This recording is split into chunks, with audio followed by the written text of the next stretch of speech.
जागरण परिवार को, न्यू जागरण मीडिया को मैं बहुत शुभकामना देने के लिए आया हूँ। और इस समय जब मैं बैठा बैठा अभी सुन रहा था तो मुझे नरेंद्र मोहन जी बहुत याद आ रहे थे। उनका मुझे बहुत सानिध्य रहा है कि मैं दैनिक जागरण में कुछ समय संवाददाता के रूप में भी मैंने काम किया है उनके संरक्षण पे।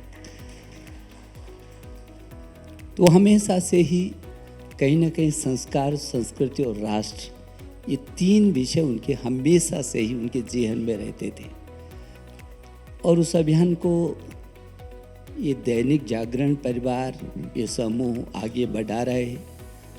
मुझे बहुत खुशी है। मैं बहुत हृदय की गहराइयों से इस पूरे परिवार को मैं अभिनंदन करना चाहता हूँ, आभार प्रकट करना चाहता हूँ। आज भी उसी क्रम में ये NEP 2020 पर जो ये जागरण जोश दिला रहा है। पहले तो मैं ये कहना चाहता हूँ कि ये जो देश है ये वैश्वगुरु रहा है। इसके बारे में कहा एतद् देश प्रसूतस्य सकाशादग्र जन्मना स्वम चरितम शिक्षण पृथिव्याम सर्वमानवा। जब इस देश में तक्षशिला और नालंदा और विक्रमशिला विश्वविद्यालय होते थे तब ये दुनिया के लोग बता नहीं सकते कि इनके पास कौन सा विश्वविद्यालय होता था। सारी दुनिया के लोग हमसे ही आकर के सीखते थे। पूरी दुनिया में हमारी लीडरशिप थी, केवल एक विषय पर नहीं, ज्ञान में, विज्ञान में, अनुसंधान में, आचार में, व्यवहार में, प्रकृति में, संस्कृति में। कौन सा विषय ऐसा था जो हमारे पास नहीं है? मैं थोड़ा पीछे ले जाना चाहता हूँ। मैं 1835 में ले जाना चाहता हूँ। और यदि आप चौथी सदी की बात करेंगे, 10वीं सदी की बात करेंगे, क्योंकि ये देश भारत है, ये समझना पड़ेगा भारत के लोगों को, पीछे जाना पड़ेगा हम क्या थे। क्योंकि जो समाज, जो राष्ट्र, जो परिवार अपने अतीत को भूलता हुआ अधिक दिनों तक जिंदा नहीं रहता है। और हमने वो थपेड़े सहे, इसलिए आज सजग होना पड़ेगा। मैं दोनों बिंदुओं को जोड़ने की कोशिश कर रहा हूँ कि एक वो शिक्षा व्यवस्था थी हमारी जब हम 100% साक्षर थे पूरी दुनिया में। हिंदुस्तान ही एकमात्र ऐसा देश था। वो जो शिक्षा थी 1835 में जब लॉर्ड मैकाले इस देश के अंदर आया, उसको लगा कि इधर तमिल है, उधर तेलुगु है, इधर मलयालम है, उधर असमी, इधर गुजराती है, उधर मराठी है। और तो उनको समझ में ही नहीं आया कि इस देश पर हम कैसे तो अपनी बात को वहाँ तक पहुँचाएं। और फिर देश, इतना बड़ा देश है, इस पर कब्जा कैसे करें, कैसे राज करें। तो उन्होंने बहुत स्पष्ट है, सारी दुनिया को मालूम है।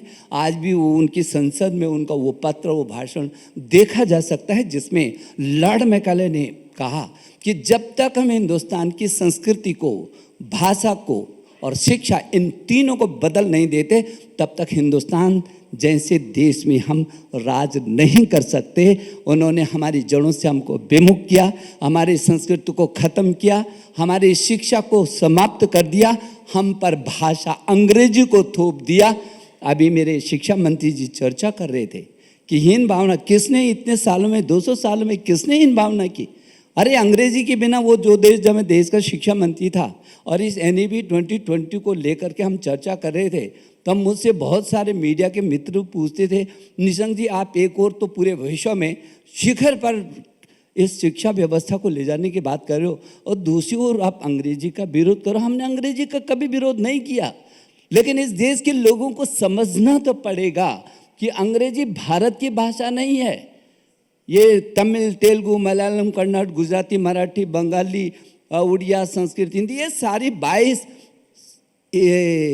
संविधान के अनुसूची 8 में 22 भारतीय भाषाएं, उसमें अंग्रेजी भारतीय भाषा नहीं है। और इसलिए हमने जो ये शिक्षा व्यवस्था बदली, आमूलचूल परिवर्तन, ये 34 साल के बाद नहीं, नरेंद्र मोदी जी की अगुवाई में, उनके मार्गदर्शन में 1835 के बाद अब ये भारत की अपनी शिक्षा व्यवस्था आई है जो भारत की जड़ों से जुड़ करके ज्ञान, विज्ञान, अनुसंधान, आचार, विचार, व्यवहार, नवाचार के साथ पूरी दुनिया में आगे बढ़ने का काम करेगी। और इसलिए ये नेशनल भी है, इंटरनेशनल भी है, इंटरैक्टिव भी है, इम्पैक्टफुल भी है, ये इंक्लूसिव भी है। ये सभी प्रकार की ये जो शिक्षा नीति हमने बनाई, और इतना ही नहीं, ये इक्विटी, क्वालिटी और एक्सेस की आधारशिला पर खड़ी है। हमने जीवन मूल्यों की आधारशिला पर इसको खड़ा किया है। तभी तो दुनिया के शीर्षतम विश्वविद्यालय ये कहते हैं ये हिंदुस्तान की NAP 2020 पूरे वर्ल्ड में गेम चेंजर का काम करेगी। अब समझ में आता है उनको, क्योंकि वो जानते हैं क्यों हमने अपने को, इस भाषा को, अपनी इस संस्कृति को, हमारी शिक्षा को जड़ों से जोड़ा देश की। और इसलिए उनको मालूम है कि यदि खजाना है तो हिंदुस्तान के पास है। इसलिए हमने जो भारतीय ज्ञान प्रकोष्ठ अलग से बनाया और भारतीय ज्ञान परंपरा को इससे जोड़ा नवाचार के साथ। और मुझे लगता है यदि आप सबको मालूम होगा कि जब नई शिक्षा नीति हम बना रहे थे तो ये दुनिया का सबसे बड़ा नवाचार था, जिसमें ग्राम प्रधान से लेकर प्रधानमंत्री जी तक, इस देश के 33 करोड़ छात्र छात्राओं से लेकर उनके अभिभावकों तक, 1 करोड़ 10 लाख अध्यापकों से लेकर के 1000 से अधिक विश्वविद्यालयों के कुलपति और 55,000 डिग्री कॉलेजों के प्रिंसिपल से लेकर NGO से लेकर, कौन सा क्षेत्र हमने ऐसा छोड़ा जहां हमने परामर्श नहीं किया। ये अभी तक धरती का सबसे बड़ा नवाचार है नई शिक्षा नीति 2020। और यही कारण है कि जब हमने इसको लागू किया तो कहीं इसका विरोध नहीं हुआ। अब आपने भाषा की बात की, उस पर आ जाता हूँ। ये जो हिंदी का विरोध कर रहे हैं, हिंदी केवल भाषा नहीं है। गांधी जी को क्यों नहीं पढ़ रहे हैं? ये अंबेडकर जी को क्यों नहीं पढ़ रहे हैं? किसी भी राष्ट्र की एक राष्ट्रभाषा होती। गांधी जी ने कहा कि वो राष्ट्र जिसकी अपनी भाषा नहीं, वो गूंगा है। हमारे अंबेडकर जी ने क्या कहा? जिस राष्ट्र की अपनी एक राष्ट्रभाषा नहीं है वो चौराहे पर खड़ा है। किसकी बात करूं मुझे, क्योंकि वक्त कम है, 1000 उदाहरण दे सकता हूं मैं। ये हिंदी केवल भाषा, उत्तर भारत की भाषा नहीं है हिंदी। हिंदी पूरे देश के अंदर एक सूत्र में पिरोने वाली है। और जिसकी आप विरोध की बात कर रहे, 30 सूत्र इसलिए लाए कि हमने सबसे पहले कहा हिंदी की बात नहीं की, मातृभाषा की बात की।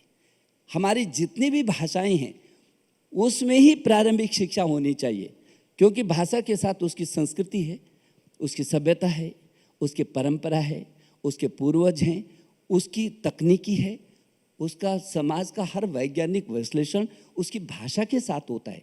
जो अभिव्यक्ति वो अपनी भाषा में कर सकता है वो दूसरी भाषा में नहीं। इसलिए हमारी जो भारत की जो भाषाएं हैं, चाहे तमिल है, तेलुगु है, मलयालम है, कन्नड़ है, गुजराती है, मराठी, सारी 22 भारतीय भाषाओं की सशक्तिकरण की बात की गई।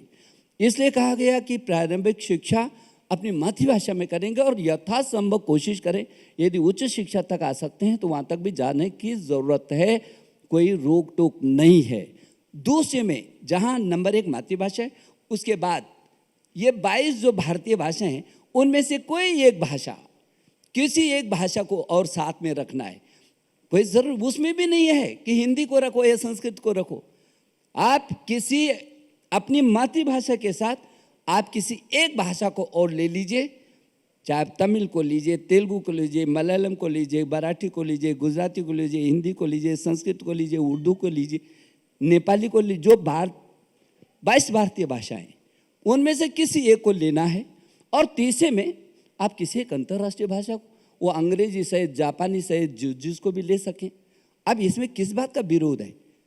हम तो तमिल चाहते हैं, हम तेलुगु चाहते हैं, हम मलयालम चाहते हैं, हम कन्नड़ चाहते हैं, लेकिन जहाँ राष्ट्र की एक भाषा का सवाल है वो सारी भाषाएं अपनी हिंदी में आकर के खड़ी हो जाती है। तो इसलिए ये हिंदी थोपने का विषय नहीं है। जहाँ राष्ट्रीय स्तर के कार्यक्रम है वहाँ हिंदी आएगी, जहाँ राज्य स्तर की चीज़ें हैं वो राज्य की भाषा आएगी। ये NAP 2020 लागू हो चुकी है, उसके क्रमबद्ध है। हमारे माननीय मंत्री सुकांत यहाँ पर आए हैं, बताएंगे, बहुत मेहनत कर रहे हैं। हमारे मंत्री जी भी बहुत मेहनत कर रहे हैं। इसके लिए टास्क फोर्स बनी है उसी समय। ये NAP 2020 का जो 2024 में पाठ्यक्रम शुरू हो जाना चाहिए था, वो पाठ्यक्रम भी शुरू हो चुका है और इसलिए NAP 2020 लागू हो चुकी है। इसके क्रमबद्ध हैं। जैसे 2030 तक हमने ये कहा कि जो बेसिक शिक्षा, प्रारंभिक शिक्षा है, वो 100% जो है हम उसमें GR जो है, जो प्रवेश होगा 100% करेंगे। 2035 तक हमने कहा उच्च शिक्षा में 50% का प्रवेश सुनिश्चित करेंगे।